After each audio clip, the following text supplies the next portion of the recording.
The morning sun poured over Crestwood Estates, catching the dew on perfectly trimmed lawns and glinting off freshly painted mailboxes.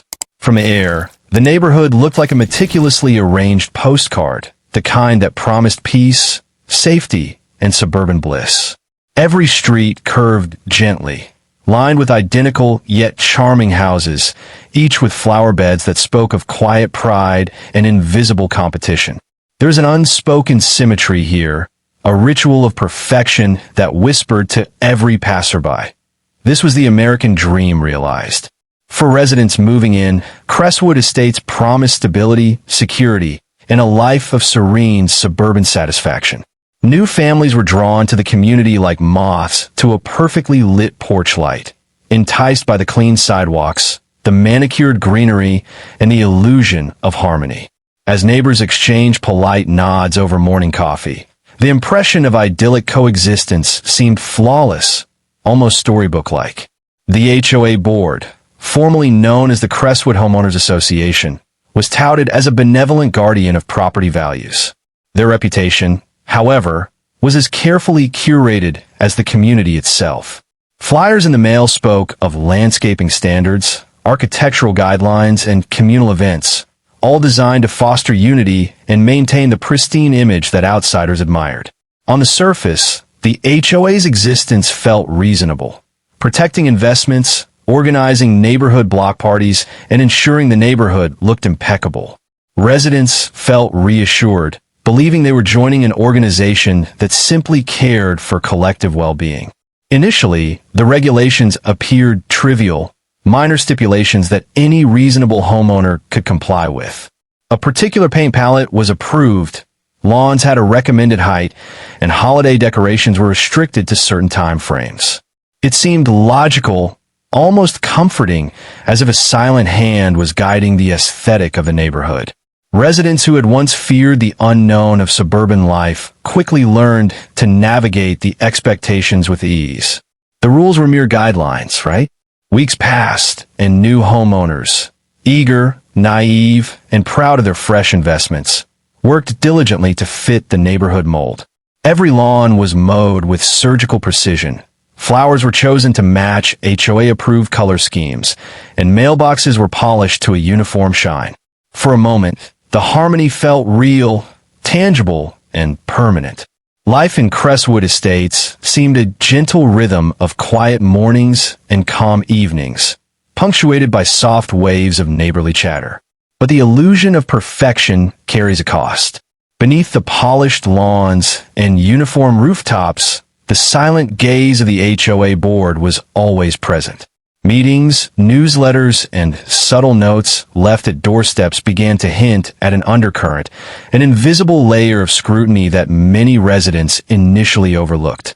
Compliance was expected, and deviation, even minor, was never ignored.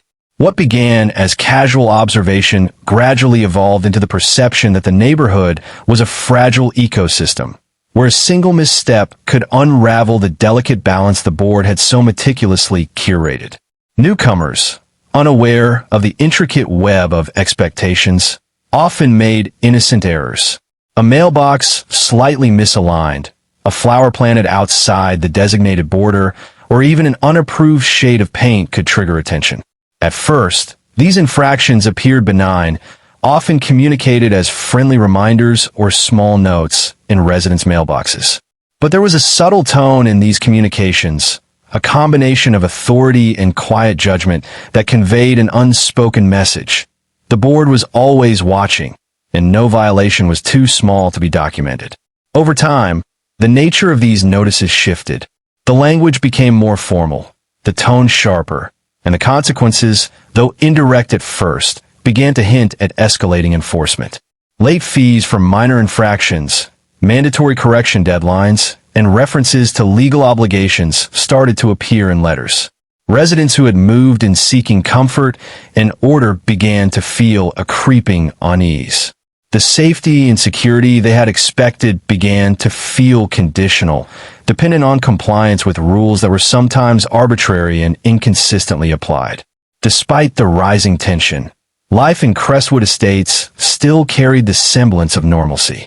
Families walked their dogs, children played in sun-dappled yards, and social gatherings unfolded on weekends with laughter and polite conversation.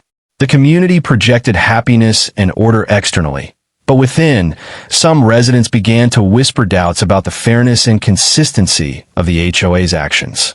A subtle unease threaded through dinner table conversations, in casual exchanges at morning coffee, and in quiet observations as neighbors watched one another navigate the ever-tightening rules. One resident, newly arrived and hopeful, experienced this tension firsthand. Excited to add personal touches to their home, they painted their front door a cheerful, unconventional shade that reflected their personality. Within days, a neatly folded note appeared at their doorstep, and signed but unmistakably official in tone. The note reminded them of the HOA's approved color palette and requested immediate compliance.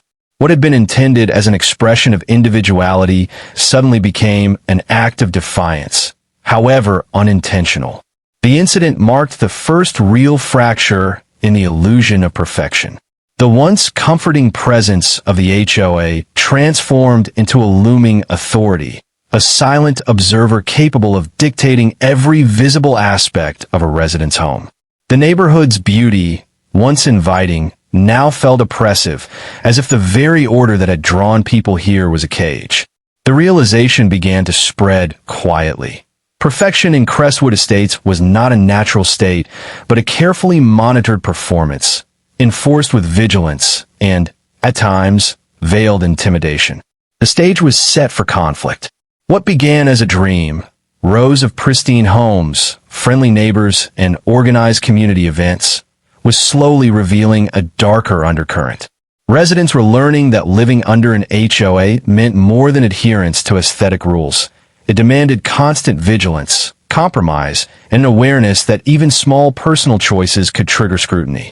The balance between individuality and conformity, once taken for granted, had become a delicate tightrope, walked under the watchful eyes of a board whose definition of perfection was unyielding.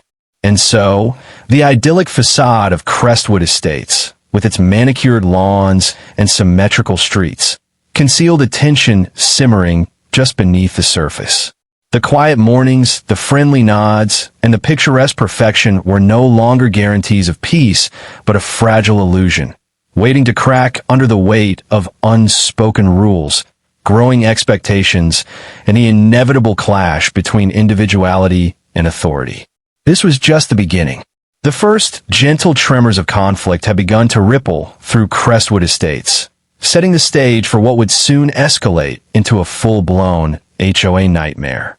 Behind the facades of compliance, beneath the shiny mailboxes and neatly trimmed hedges, an invisible war of rules, fines, and judgment was quietly unfolding. The residents who had come seeking the American dream were slowly awakening to the reality that perfection in Crestwood Estates came with a hidden price. A price that would soon challenge every sense of security, privacy, and autonomy they had taken for granted. And as the sun set behind the uniform rooftops, casting long shadows across the immaculate streets, one truth became unmistakably clear. In Crestwood Estates, no detail was too small to escape scrutiny, and no resident too cautious to remain unnoticed. The dream had begun to fray, and the nightmare was just around the corner. The crisp morning air in Crestwood Estates no longer carried the same sense of calm it once had.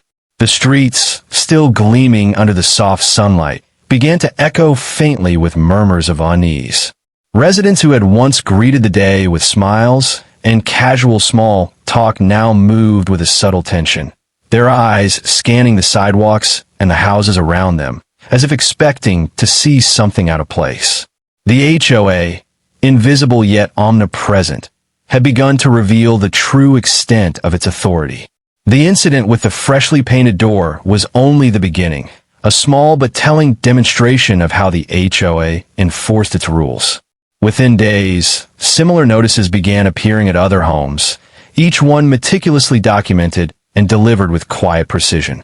The letters, formally written and stamped with the HOA's seal, outlined infractions that many residents had not even realized existed. Lawn heights were measured to the exact inch, flower beds scrutinized for unapproved species, and outdoor furniture examined for conformity with color and style guidelines. Nothing was trivial, and every deviation was treated as a serious violation. As the notices multiplied, a subtle paranoia began to take hold. Neighbors who had once shared casual smiles now eyed one another with cautious suspicion, wary that any misstep could be reported. It became apparent that the HOA had cultivated a culture where enforcement was not merely about rules, but about social compliance. The invisible presence of authority infiltrated daily life, turning once friendly interactions into potential minefields. Every garden, every decoration, every seemingly harmless personal touch was suddenly subject to judgment. Some residents attempted to resist, at least quietly, believing that minor deviations would go unnoticed or that polite explanations could suffice. But the HOA was relentless. A single unapproved lawn ornament could trigger an official notice, followed by fines and deadlines that appeared inflexible. Even attempts to communicate directly with the board were met with formal replies that reinforced the power dynamic. Residents were expected to comply, and the definitions of compliance were dictated solely by the HOA. It was not just the rules themselves that caused distress, but the manner in which they were enforced. Letters arrived in neat envelopes, but they carried the weight of authority, often referencing legal obligations and potential penalties. The language was neutral on the surface, but the undertone was unmistakable. Deviation would not be tolerated. Residents began to understand that the HOA's mission was not merely to maintain aesthetics, but to establish control. The community's harmony, once assumed, was conditional, fragile, and easily disrupted. As tensions escalated, the social fabric of the neighborhood began to fray. Families who had once celebrated milestones together, the arrival of a new baby, backyard barbecues, holiday decorations, now approached one another with caution. Conversations shifted from friendly exchanges to subtle inquiries about compliance. Have you submitted your landscaping plan? Or did you check with the board before hanging your flag? Even casual remarks were colored by the ever-present awareness of scrutiny. In the midst of this growing unease, certain residents became inadvertent symbols of resistance. A middle-aged couple, proud of their carefully curated garden, refused to remove an ornamental fountain despite repeated warnings. Another homeowner, determined to maintain the color scheme of their exterior decorations to reflect personal taste, faced mounting fines but refused to repaint. These small acts of defiance, though seemingly insignificant, sparked quiet admiration among neighbors who feared confrontation. They also caught the attention of the HOA, which began monitoring these households with increased intensity, documenting every perceived violation and compiling a record of resistance. The psychological impact on the community was profound. Anxiety crept into everyday life, manifesting in subtle but unmistakable ways. Sleepless nights worrying about inspection schedules, morning walks taken under the watchful gaze of board-appointed monitors, casual hobbies reconsidered in light of potential infractions.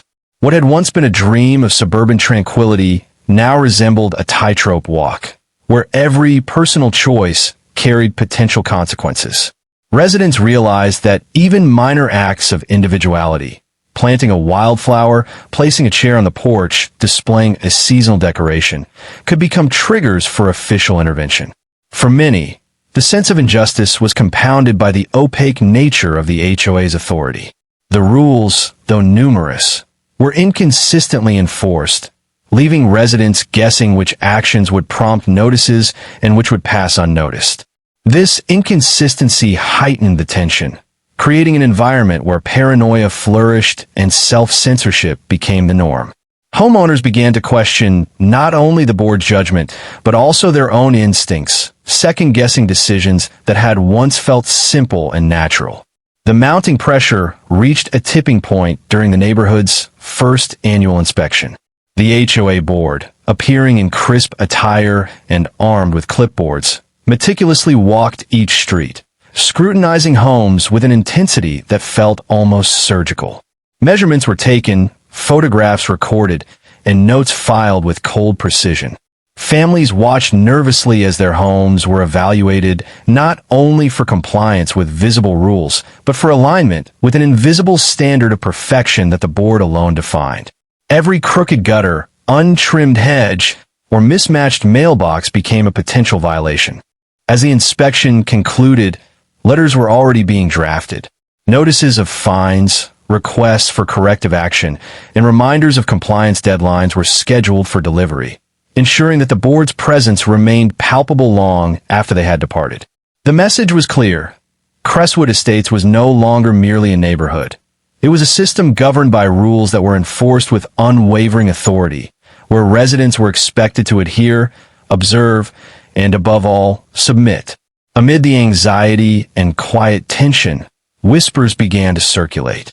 Neighbors speculated about the extent of the board's power, discussing rumored tactics and enforcement practices. Some spoke of legal action threatened for minor infractions, others of fines that accumulated with alarming speed. Stories of neighbors being publicly shamed in board meetings began to emerge, fueling fear and resentment alike. The social dynamics that had once been friendly and cooperative now tilted toward caution, distrust, and subtle competition. The first fractures in the community's harmony were no longer subtle. Families who had chosen Crestwood Estates for its idyllic charm now confronted the reality that their dream home came with conditions that were both invasive and exacting. Compliance was no longer a casual expectation. It was a demand, enforced with a combination of legal threats, social pressure, and administrative vigilance. The very streets that had once promised peace and pride now felt suffocating, lined with the unseen eyes of a governing body that equated perfection with control. By the end of the chapter, it was evident that Crestwood Estates had transformed. What had begun as an idyllic suburb now resembled a meticulously managed system of observation and enforcement, where autonomy was limited, individuality discouraged, and the illusion of freedom carefully maintained. Residents were awakening to a new reality. The HOA, once a background presence, had become a central force in their daily lives, dictating not just aesthetics but behavior, social interactions, and the very experience of home. The stage was set for deeper conflicts, as those unwilling to surrender to the relentless oversight faced growing pressure. The lines between compliance, resistance, and rebellion began to blur, and the seeds of a full-scale HOA nightmare were planted. The subtle tension, the quiet observations, and the invisible authority had already begun to shape the neighborhood into something far darker than anyone had imagined. And as dusk fell over Crestwood Estates, casting long shadows over the uniform rows of homes, the realization settled like a weight in the hearts of its residents. In a neighborhood governed by an uncompromising HOA, the war had already begun, and there would be no simple way to reclaim the freedom they had taken for granted. The days that followed the first annual inspection brought an unmistakable change to Crestwood Estates. Residents awoke to a new rhythm, one dictated not by natural routines or personal preference, but by deadlines, notices, and the subtle, ever-present authority of the HOA. Letters appeared with increasing frequency, each one carefully worded, precise in tone, and often accompanied by fines or mandatory corrective actions. The neighborhood had shifted from a place of serene predictability to a structured environment where vigilance was required merely to survive. The language of the notices began to evolve. What once read as polite reminders of compliance now carried a formal, almost legalistic weight. Terms like violation, non-compliance, and enforcement action appeared repeatedly, each instance reinforcing the board's dominance. Residents felt the shift keenly. The HOA was no longer a benign overseer of aesthetics. It had become a relentless authority, capable of influencing every visible aspect of daily life. Even minor errors, a slightly uneven hedge, an unapproved garden ornament, a doorbell installation outside HOA specifications, were meticulously recorded and addressed. This tightening of rules led to the first visible cracks in the community. Families who had once enjoyed cordial relationships began to monitor one another, sometimes reporting violations to the board out of fear, sometimes out of subtle competitiveness. Casual neighborly interactions, once warm and welcoming, were replaced by carefully measured greetings and guarded conversations. The social fabric of Crestwood Estates, previously woven from trust and camaraderie, was now strained under the weight of suspicion and regulation.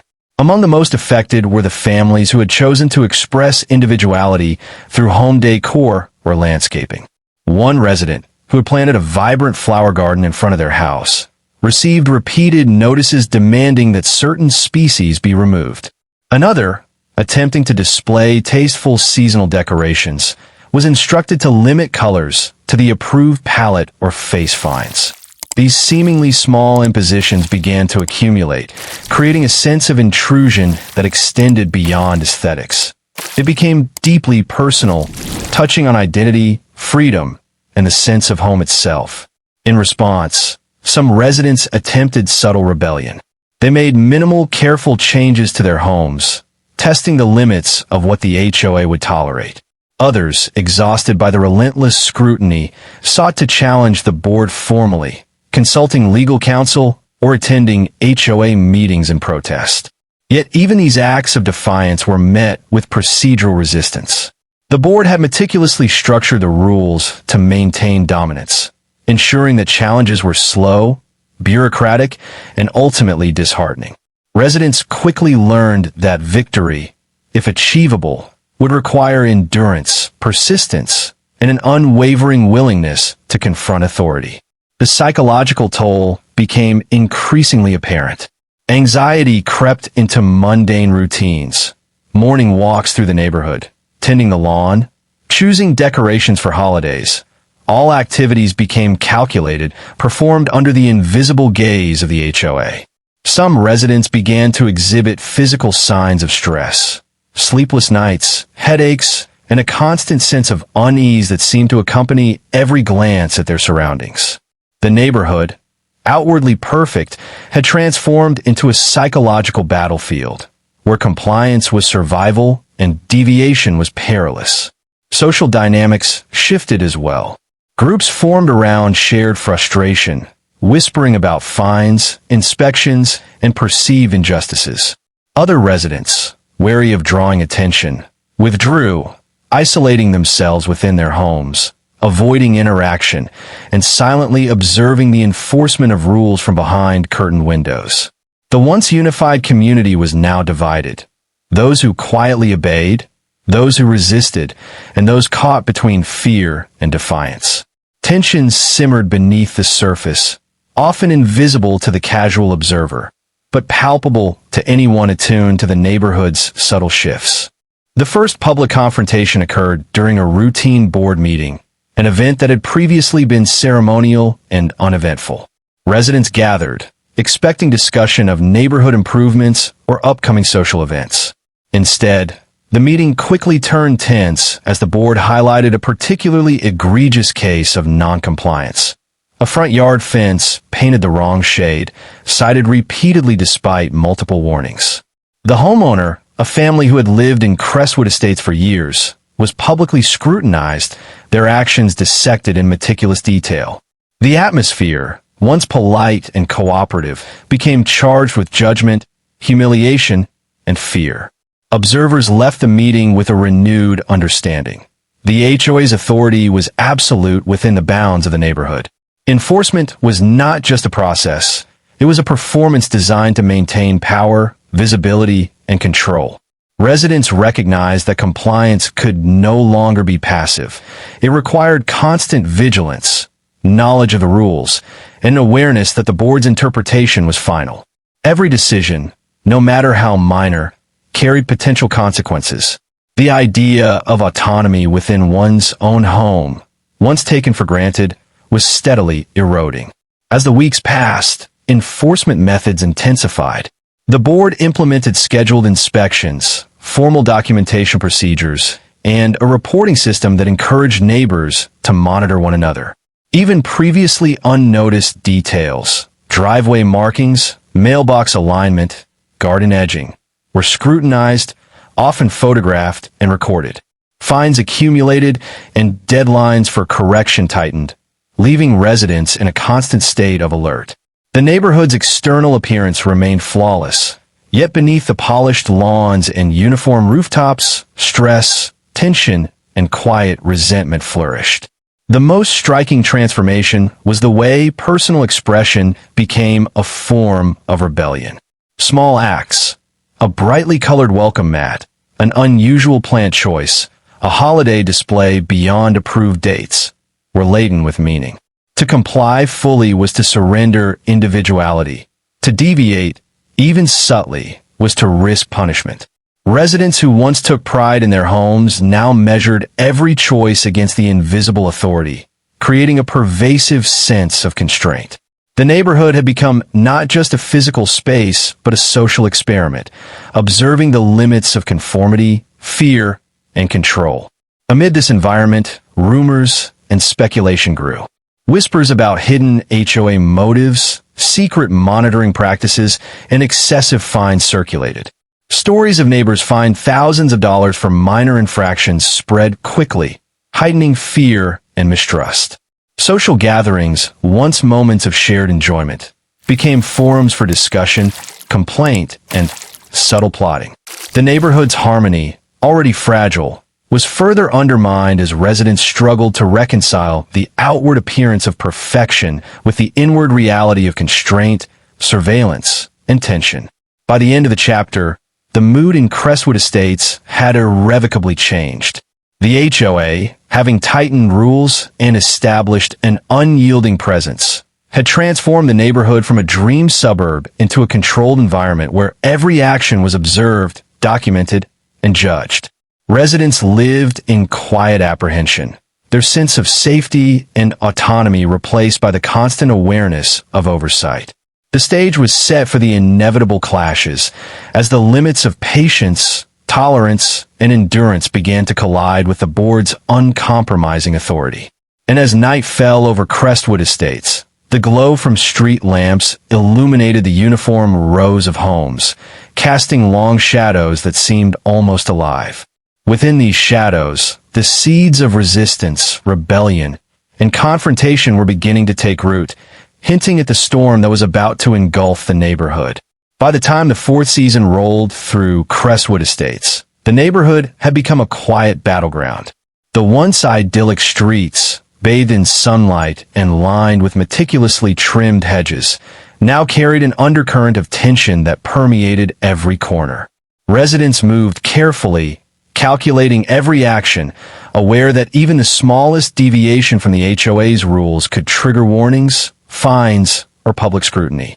The illusion of harmony had fractured completely, replaced by suspicion, anxiety, and simmering resentment. The board, sensing resistance, escalated enforcement in subtle but relentless ways. Fines were increased, deadlines shortened, and documentation of infractions became more formalized. Notices were no longer left in mailboxes alone. Official envelopes appeared at doorsteps, hand-delivered or photographed for legal record. The subtle psychological pressure intensified as families realized that compliance was no longer optional, but a demand enforced with meticulous diligence. Residents quickly understood that resisting the rules was more than inconvenient. It was an act of defiance that carried escalating consequences. One particular incident became emblematic of the neighborhood's unraveling. A homeowner, proud of a unique garden sculpture, received repeated notices demanding its removal. The sculpture, handcrafted and personal, had been installed years before with no objection. Now suddenly, it violated unspecified aesthetic guidelines. Attempts to appeal or seek clarification were met with formal letters referencing bylaws that residents had rarely read and had often assumed were ceremonial. The situation escalated, drawing the attention of neighbors and creating a ripple of unease across the block. Neighborhood gatherings, once opportunities for connection, became tense exchanges of gossip, speculation, and quiet complaint. Residents whispered about fines, about the board's monitoring practices, and about neighbors who seemed eager to report perceived violations. Friendships frayed as trust eroded, replaced by caution and fear. The community's social fabric, previously woven from shared experiences and mutual respect, began to tear under the weight of surveillance, judgment, and a growing sense of injustice. Some families, desperate for relief, sought to confront the board directly. HOA meetings, once formalities, transformed into arenas of tension. Homeowners attempted to speak, to question the logic of fines, and to assert their rights, but were met with rigid procedural defenses and strategic deflection. The board's responses, measured and formal, emphasized authority and compliance, leaving residents frustrated and increasingly aware that the system was designed to maintain power rather than foster community. The psychological toll was visible in the daily lives of residents. Sleepless nights, quiet anxiety, and the constant second-guessing of personal choices became common. Children sensed the tension, playing more quietly in yards that were technically compliant but devoid of the spontaneity and joy that had once defined the neighborhood. Parents, anxious about fines or complaints, found themselves policing minor details with obsessive care, measuring hedge heights, counting flower beds, and double-checking every decoration against the HOA's rules. The neighborhood had become a place where fear dictated behavior, and the freedom of homeownership was subordinated to the board's unyielding oversight. Tensions reached a climax during the annual HOA review, an event that had historically been uneventful but had transformed into a symbol of control. Residents gathered, expecting discussion of improvements and plans for community events. Instead, the board highlighted repeated infractions with meticulous detail, publicly citing homeowners who had failed to comply, no matter how minor the deviation. The humiliation was deliberate yet understated. Letters and photographs were displayed, timelines traced, and the impression conveyed that non-compliance was not merely a mistake but a moral failing. This public display ignited quiet rebellion. A small group of residents began to document their own experiences, collecting letters, photographs, and records of fines. They quietly communicated with one another, comparing experiences and strategizing for collective action. Though still cautious, these initial steps toward organized resistance signaled a subtle shift. The power of the HOA, while overwhelming, was not absolute. The residents were beginning to recognize the potential to push back, to question authority, and to reclaim some measure of autonomy. Meanwhile, the neighborhood continued to fracture along subtle lines. Some residents aligned themselves with the board, believing that strict compliance was necessary for property value and order. Others resisted quietly, testing limits and seeking loopholes in the rules. And still others withdrew entirely, avoiding board scrutiny by limiting personal expression, social interaction, and visibility. The divisions were invisible on the surface, yet the social fabric was strained, and the once unified community had splintered into factions defined by fear, obedience, and rebellion. By late autumn, the cumulative stress manifested in a series of escalating incidents. Late-night notices were delivered, inspections conducted without warning, and fines applied for previously overlooked details. Small acts of resistance, planting unapproved flowers, displaying decorations beyond approved dates, became flashpoints, creating tension not only between residents and the board but also among neighbors. Accusations circulated, suspicions deepened, and the quiet equilibrium of Crestwood Estates was shattered entirely. One particularly dramatic confrontation involved a resident who had refused to repaint their front door in the HOA-approved shade. After weeks of letters, fines, and deadlines, the board escalated the matter publicly, sending representatives to the home to document and photograph the deviation.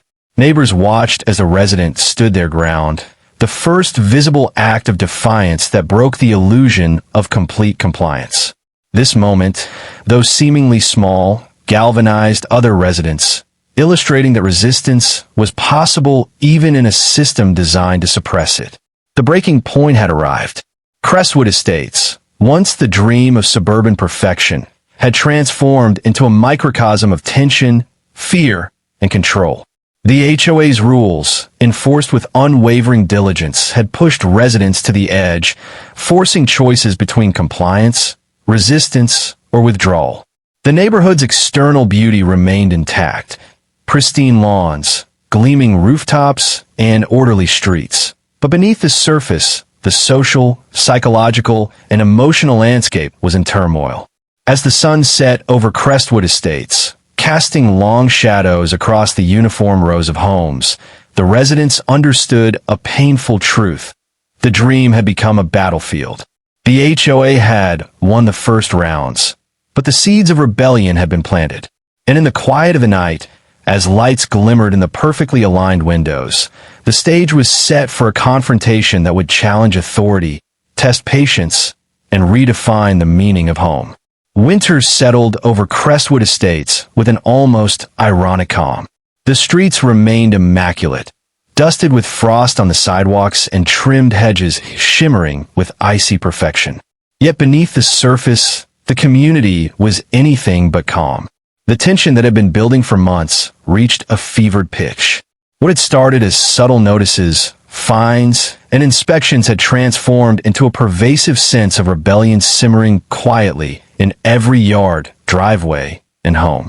The first overt acts of defiance began small.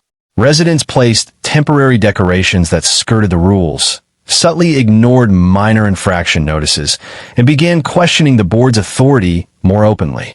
These acts were initially discreet, executed under the cloak of privacy or anonymity, but they carried a powerful psychological weight. The message was clear. The neighborhood might be orderly on the surface, but the spirit of compliance was weakening. The HOA, ever vigilant, responded with heightened enforcement. Patrols, both visible and covert, were established to monitor compliance. Letters escalated from warnings to fines, and in some cases, the board threatened legal action. What was once a system of subtle observation became overt surveillance, a visible display of control that only deepened resident resentment. The neighborhood, outwardly perfect, had transformed into a theater of power, where authority was displayed publicly and disobedience punished swiftly. Conflict reached new heights during a holiday decorating season. Traditionally a time of joy and festivity, it became a flashpoint for rebellion. Families displayed lights, wreaths, and ornaments that did not conform to HOA guidelines, testing the limits of authority. One homeowner installed an elaborate light display that extended beyond the approved hours.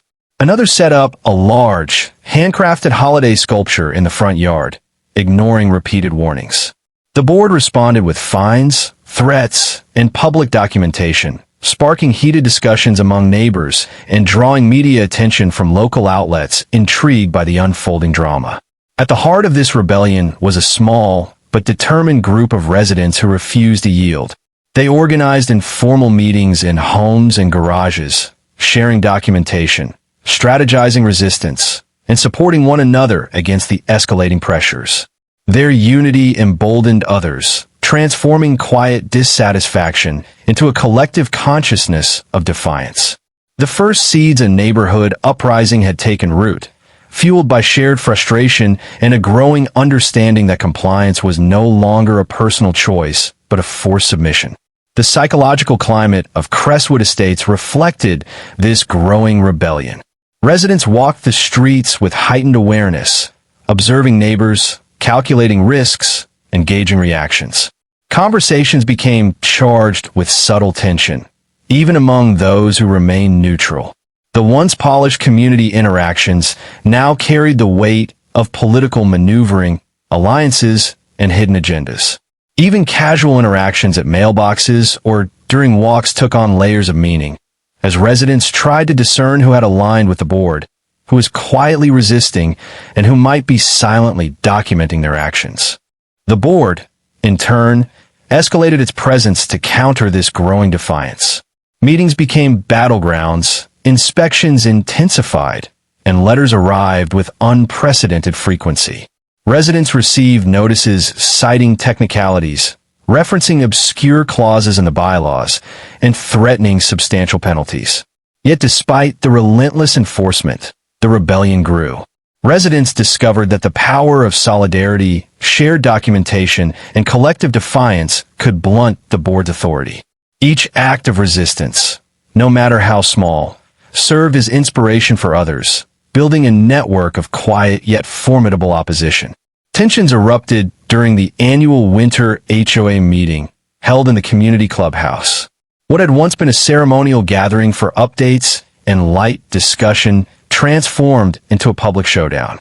Residents who had prepared their cases for months presented evidence of inconsistent enforcement, questioned fines, and challenged the board's interpretation of the rules. Voices that had been silenced for months rose in unison, a chorus of frustration and determination. The board, accustomed to passive compliance, was taken aback by the coordinated challenge, forced to respond to questions and evidence in real time. The confrontation did not resolve easily. Fines were temporarily suspended, certain rules clarified, and minor concessions granted, but the underlying tension remained. The HOA's authority was still intact, but its absolute control had been shaken.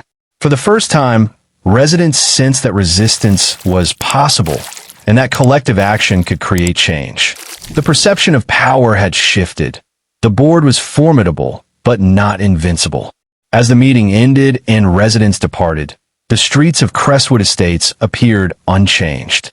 Lawns remained pristine, hedges neatly trimmed, and rooftops identical in design. Yet the invisible energy of rebellion lingered, palpable in conversations, glances, and the quiet pride of residents who had dared to stand against authority. The neighborhood had transformed, from a community bound by compliance to one engaged in a subtle but profound struggle for autonomy. Winter nights carried a different weight than before. Families who had once feared fines now whispered plans for subtle resistance, sharing knowledge and encouraging one another. Children sensed the tension in subtle ways, hearing hushed adult conversations about rights, rules, and fairness. The streets remained outwardly perfect, but beneath the surface, a network of defiance had emerged, carefully coordinated, yet quietly potent. By the end of the chapter, it was clear that Crestwood Estates had entered a new phase. The HOA's strict rules, relentless enforcement, and authority had created conditions for rebellion, transforming the neighborhood into a complex landscape of tension, strategy, and quiet confrontation. Residents had learned that the illusion of perfection came at a cost, and that reclaiming autonomy required courage, patience, and unity. As the frost glistened under the streetlights and long shadows stretched across the flawless streets, a silent declaration hung in the air. The dream had evolved into a struggle. The facade of order could no longer contain the human desire for freedom, and the HOA's nightmare was becoming a community-wide rebellion. The war for Crestwood Estates had begun in earnest, and no one could predict who would emerge victorious. Spring arrived in Crestwood Estates with an air of tension that seemed almost tangible. The neighborhood retained its outward perfection. Manicured lawns glistening in the morning dew, symmetrical rooftops catching the sunlight, and streets lined with the familiar rows of identical mailboxes. But beneath this pristine surface, the psychological landscape was charged with anticipation. Residents, emboldened by months of subtle rebellion, braced for the inevitable escalation of confrontation. The HOA, though still powerful, faced a community that had learned to resist, strategize, and assert itself. The cracks in authority widened as coordinated action became a norm. Residents documented every notice, recorded inspections, and compiled evidence of inconsistent enforcement. Informal networks formed, with neighbors sharing experiences, advice, and tactical guidance. Families who had once quietly endured fines now stood together, collectively challenging minor and major infractions. The balance of power, previously tilted decisively toward the HOA, had begun to shift. One of the most significant confrontations occurred during the annual spring inspection. Board members arrived with clipboards and cameras, prepared to meticulously assess compliance. But this time, they were met not with passive acceptance, but with organized scrutiny. Residents were ready, each home documented, each notice reviewed, and questions prepared for every infraction. The air was thick with anticipation, a mixture of anxiety and determination, as neighbors watched the inspection unfold like a carefully choreographed battle. During the inspection, disputes arose over previously issued fines. Homeowners presented photographic evidence, timelines, and correspondence that highlighted inconsistencies in enforcement. The board, accustomed to unquestioned authority, found itself challenged at every turn. Their measured, formal responses were met with precise counterarguments, exposing gaps in procedure and the arbitrary nature of some rules. The power dynamic that had seemed absolute only weeks before now wavered, and the community felt a surge of collective empowerment. As tensions escalated, subtle acts of rebellion became overt statements of defiance. Residents displayed previously prohibited decorations, left ornamental items in gardens despite repeated warnings, and painted doors in colors that had long been deemed unacceptable. Each act carried symbolic weight, signaling not just resistance, but the reclamation of personal freedom. The neighborhood, once paralyzed by fear, began to breathe again with a cautious optimism, its residents testing boundaries, asserting identity, and reclaiming agency. The board responded predictably, issuing fines and formal letters, but the impact was diminishing. Residents no longer responded with passive compliance. Instead, they contested penalties, challenged procedural errors, and sought mediation where necessary. The legal framework that the HOA had relied upon as a weapon was now subject to scrutiny and public documentation. The imbalance of power was narrowing, and the illusion of absolute control that had defined Crestwood Estates was unraveling. Neighborly solidarity reached its peak during a community meeting convened in the local clubhouse. Where previous gatherings had been tense but subdued, this meeting was charged with energy, unity, and determination. Residents spoke not only of individual grievances, but of collective strategies, emphasizing fairness, transparency, and mutual support. The board, now confronted with a community acting in unison, could no longer rely on intimidation or procedural complexity alone. For the first time, the authority of the HOA was directly challenged by the cohesive power of the residents themselves. The climax of the conflict unfolded as the board attempted to enforce a particularly contentious fine, a small but symbolic act meant to reaffirm control.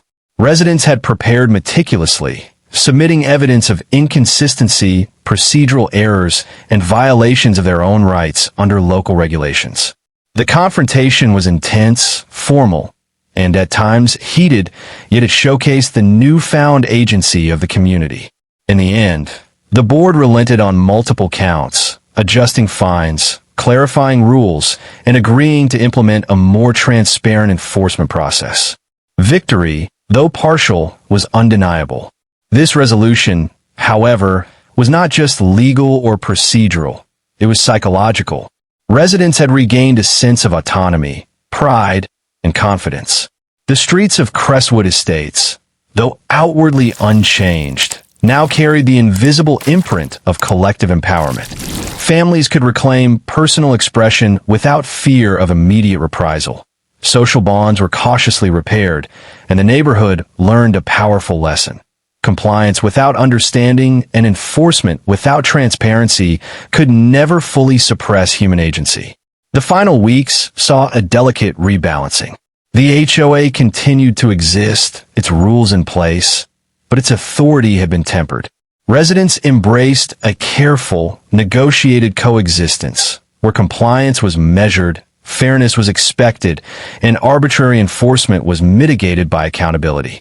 The dream of suburban perfection remained visible, but it now coexisted with a renewed sense of personal freedom and community cohesion.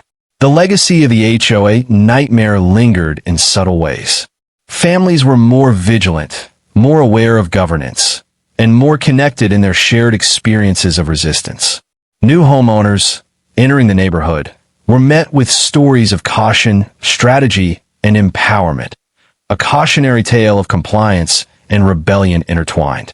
The perfect lawns, symmetrical rooftops, and uniform mailboxes now served as a backdrop for a deeper understanding. The true value of home lay not in outward appearances, but in the freedom, respect, and dignity of those who live there. As the sun set one final time over Crestwood Estates, casting long, warm shadows across the streets, the neighborhood exhaled collectively. The nightmare had tested its residents, fractured its harmony, and revealed the hidden fragility of control. Yet through tension, defiance, and resilience, the community emerged not only intact but wiser. The American dream, once tightly scripted by rules and authority, had been reclaimed, not in absolute perfection, but in the nuanced, imperfect, and profoundly human reality of freedom, agency, and unity.